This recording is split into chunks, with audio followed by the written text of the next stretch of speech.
being straightforward and telling your partner how you appreciate them speaks volume, and being able to say that shows how mature you are. So feel free to tell the person that you love them often and that you also appreciate their presence in your life and how much of an impact they made in your life so far. This is the Emmerance podcast, where we empower you to choose yourself because there's no other human being that's more important in this world than you.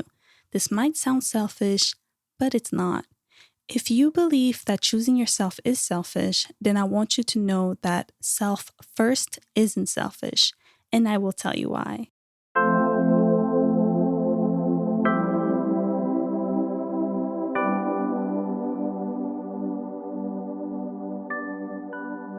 Hi guys, welcome back to another episode of the Emmerance podcast.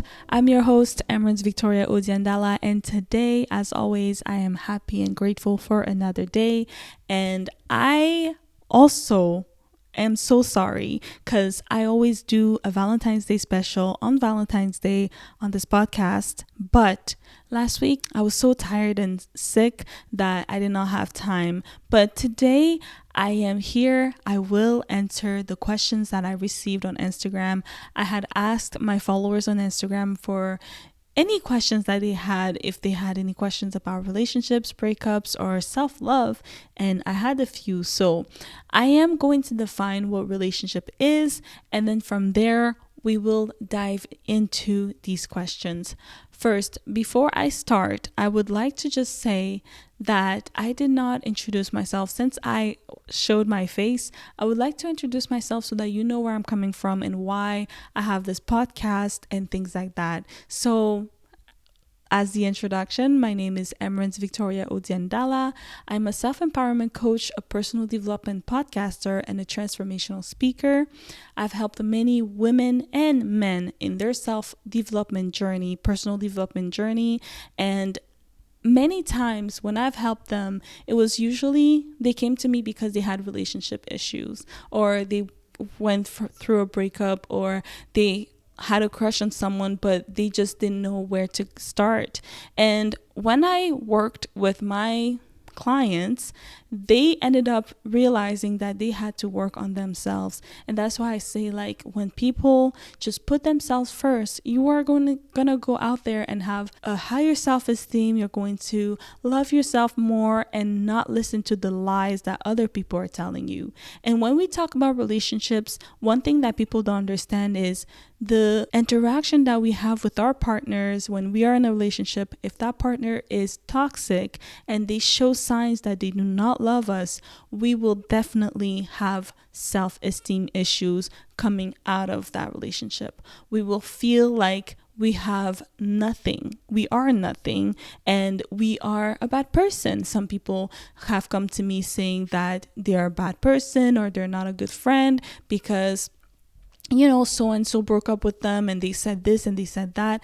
Even I also had that experience. So it is important that when you're single or coming out of a relationship, really take care of you, take care of your mental health, increase that self-esteem, confidence, anything that you need to do to get back out there, because people can smell low self-esteem. Men and women alike can smell when someone does not have their self-esteem right. So they can play with you. They can tell you lies that you will believe because the person said so. But if you know exactly who you are you going to let another person define you? That's my point. So don't be in a relationship where, and if you are, I'm sorry, realize that it is okay to leave, but understand that relationships are meant to complement your life, are meant to make you happier. Not that you need the relationship to be happy, but the relationship should be your comfort, right? You should be with someone that makes you feel comfortable, be yourself, loved, cherished, respected, all of that. All right? That's what a relationship is for me. And so when we talk about relationships, I hope that you guys have an open-minded to this, because if you're listening to my podcast episodes, I am not like, go on a date and do this or just accept whoever. No, I am a strong believer that we deserve to be with who we want to be. Like, if you want a type of man, you deserve to be with that type of man. Now, the only thing is, you need to work on yourself. You are not going to be able to go out there if you have a low self-esteem.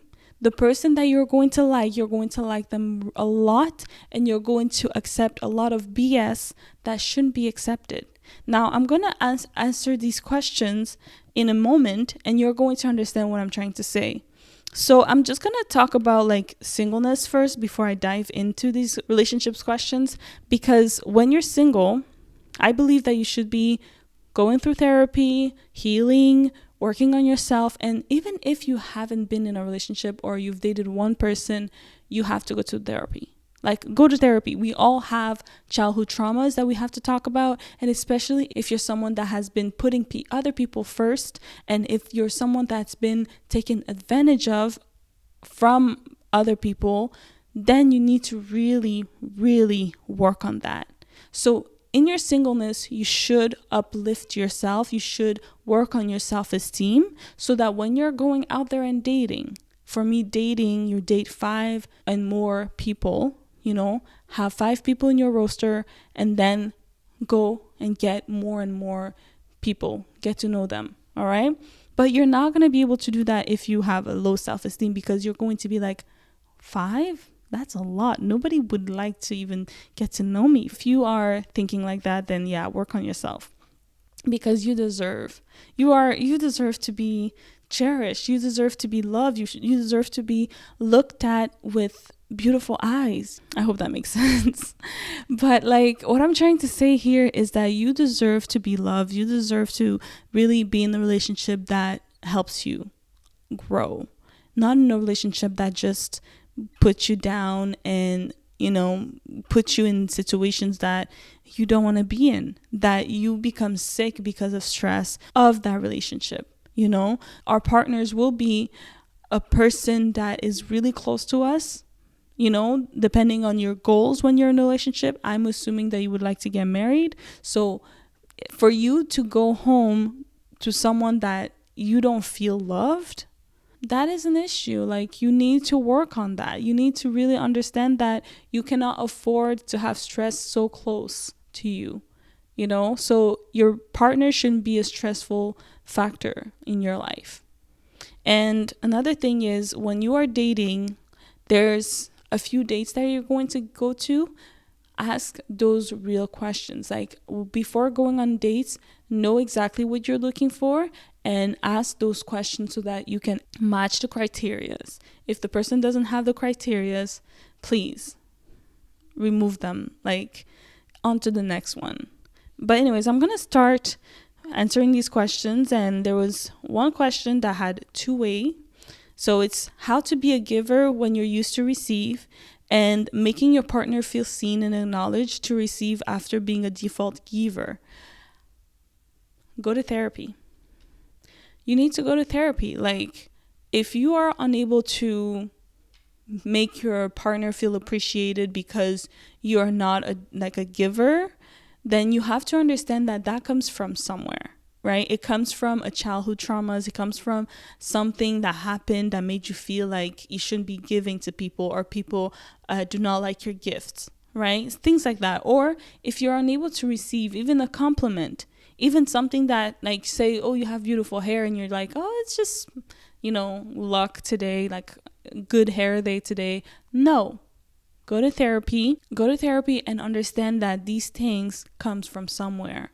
And you are not going to be someone that will be a default giver, receiver, or whatever, and appreciating all of that if you don't feel like you deserve to be receiving gifts and things like that, or love.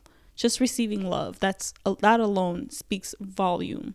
So go to therapy, when you're single, heal from all of those, not just from past relationships, but also your childhood traumas, your parents, your friends, high school, things like that. If you ever gotten bullied, or, a lot of things can go from the extreme, like molested, to, being laughed at on your physical aspects, like body. Some people got laughed at just because they're darker skinned and things like that. You need to heal from that, because when you go out there on dates, people can smell your insecurities, can smell your low self-esteem, and some people can play with it, take advantage of it, and make you a doormat in a relationship, which you don't want.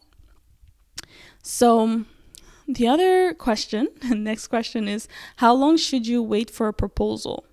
Now, for me, proposals, man, I cannot answer that and tell you like 3 years, even though I believe that after 3 years and more, you're basically married to that person. It will depend.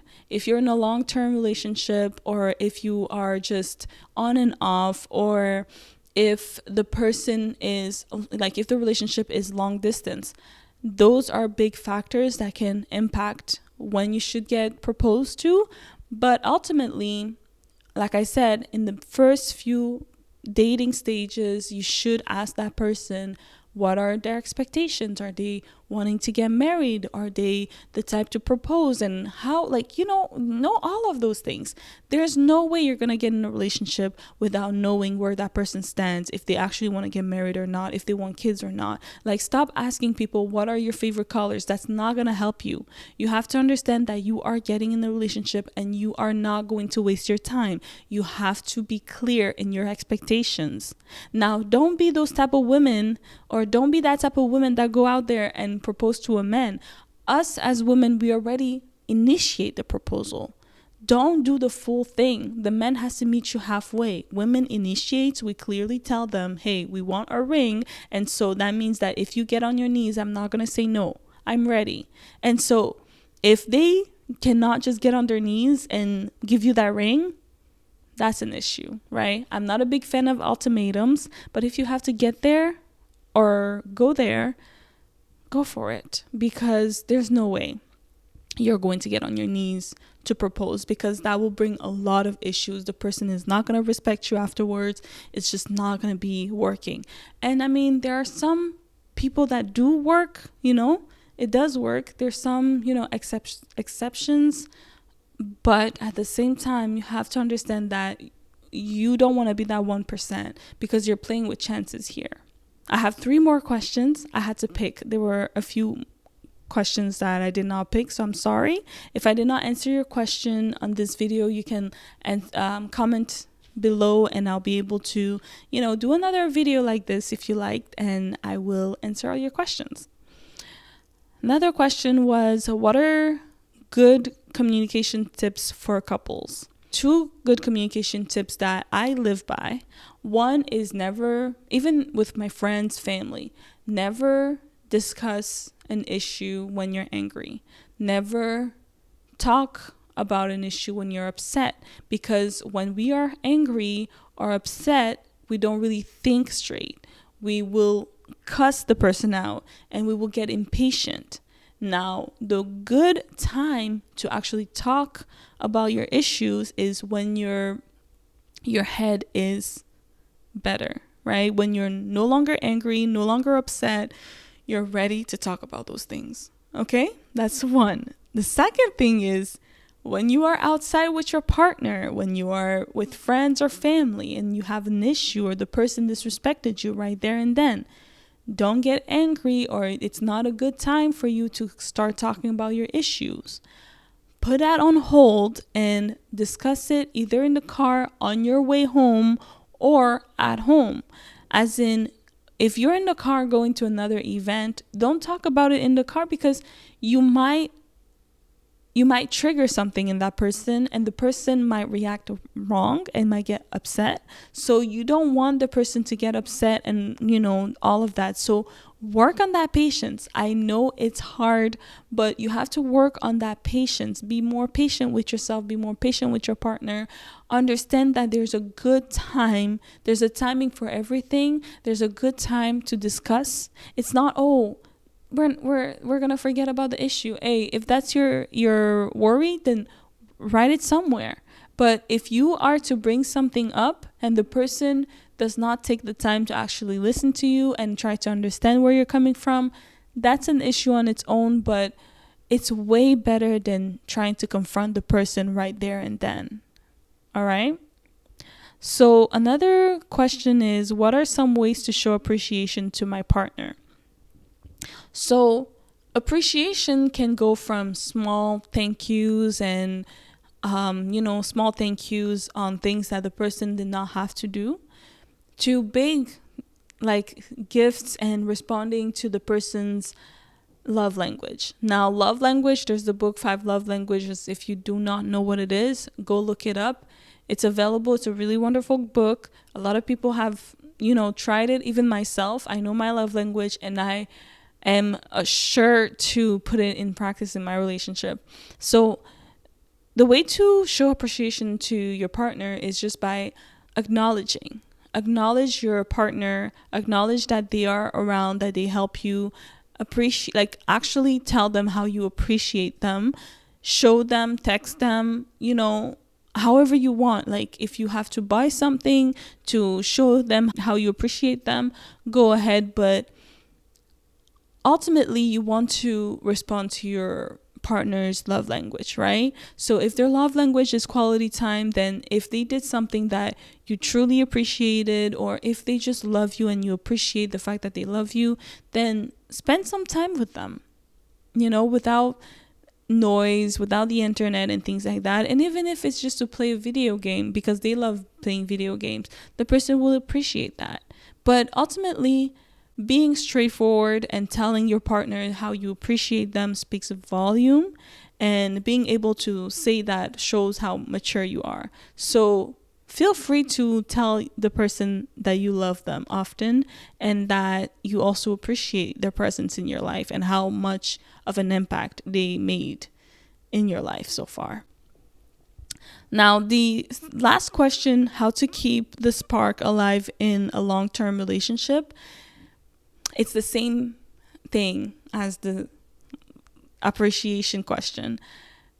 Showing your partner often how you appreciate them often speaks volume, right? So to keep the spark, one thing that I really love is scheduling dates. So scheduling dates and doing things that are very random, either going to a demo dance class or hiking and just spending quality time. Just responding to your partner's love language speaks volume. Like the person will appreciate it so much. Now, communication is very key in a relationship. After trust comes communication. And if you don't know what your person loves, or if you don't know what really makes you appreciate your partner more, you have to communicate. You have to understand that there's expectations, right? And the person, your partner, cannot read your mind all the time. I mean, they cannot read your mind. Your partner cannot read your mind at all. So you have to be straightforward and tell them that this is what you used to do and now you don't do this anymore. So I miss that. Can we go back to that? Keeping the spark is just keeping the same old, bringing flowers, chocolate, their favorite snacks, or just thinking about them, calling them, showing them that, you're thinking about them and how much you love them. That is something that will be appreciated in your relationship. And to keep the spark also, it depends on the intimacy. You have to also know that there's levels to intimacy, and you have to communicate that too. What are their expectations when it comes to intimacy, and respond to that. All right. So I hope that I answered your questions. If I didn't, or if you have more questions, feel free to leave a comment on YouTube and I'll be happy to make another video like this and talk about it. Another thing is, I did talk about dating and every little aspect of relationship in previous podcast episodes. So go on Spotify or Apple Podcasts to listen to them. And if you have further questions, again, feel free to ask. All right. So it was nice talking to you today, and I hope that I answered some of your questions. Now, next time, we're going to talk about boundaries. I hope you will tune in to that. All right. Take care of yourself, and remember, self first isn't selfish. Bye-bye.